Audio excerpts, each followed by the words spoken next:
few minutes and discuss. So as far as question, guys, as far as question 1, what are each of the characters talking on their respective monologues? What did you guys think? What do they seem to be, what is a summary of each of their monologues? Yeah, Justin. Basically, for all of them, it seems about betraying somebody who's close to them. Okay, so that's kind of like one of the generalized themes about all 4 of these is like betraying someone who's close to them. Who is Edmund trying to betray? His brother and his father. His brother and his father. Who's Richard trying to betray? Richard was The king. His brothers, right? His 2 brothers, the king, and then his brother Clarence, right? To set my brother Clarence and the king in deadly hate the one against the other. Right. What about Iago? Who's he trying to betray? Othello. Okay. And who is Brutus trying to betray? Caesar. Yep, absolutely. Brenda, did you have anything? yeah. I'm tired. Or were you I saying? actually have my hand. What's up? The first question, I was gonna say they wanted self-justice. They wanted justice. Okay. Self-justice. Yeah, because Like, it's selfish what they reasons. thought was good, but like, other people's rights, it's Okay. So, another commonality between these monologues is that they wanted some kind of thing. They wanted to be able to get some kind of justice that they themselves felt was the right course of action. Right? They wanted things to go a specific way based on their own kind of like perception of what's right and what's wrong. Absolutely. Right. Anyone else have anything to add to that question? The first Number one. 1. Oh, the first bullet point. Okay.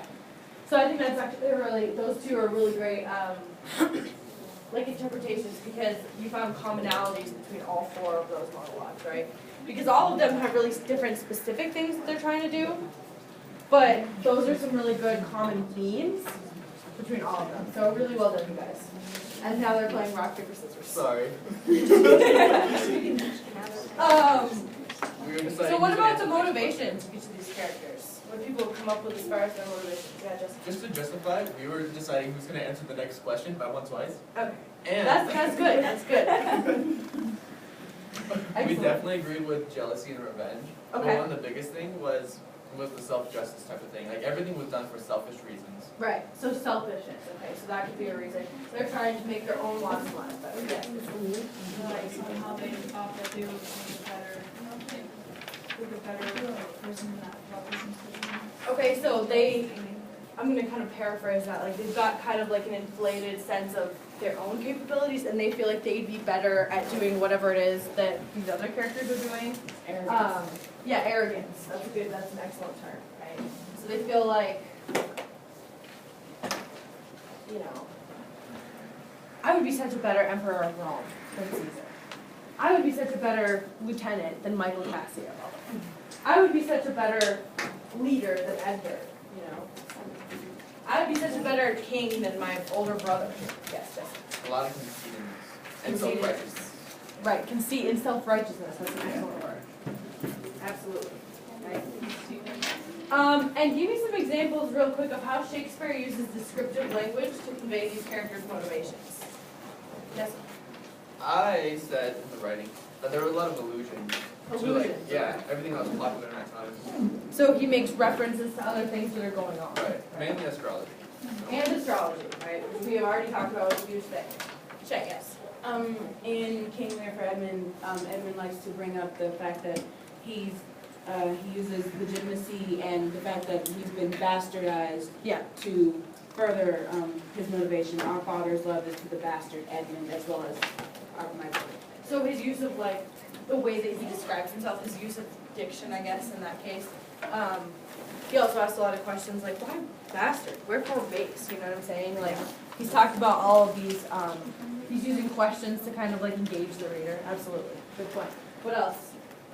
Ethan has it. Oh, sorry. I feel that Shakespeare uses descriptiveness and soliloquy where the characters talk about their problems. And once he describes the problems, it kind of gives way for you to believe that he has good intentions for his motivations because of the problems. Brilliant. Brilliantly said, right?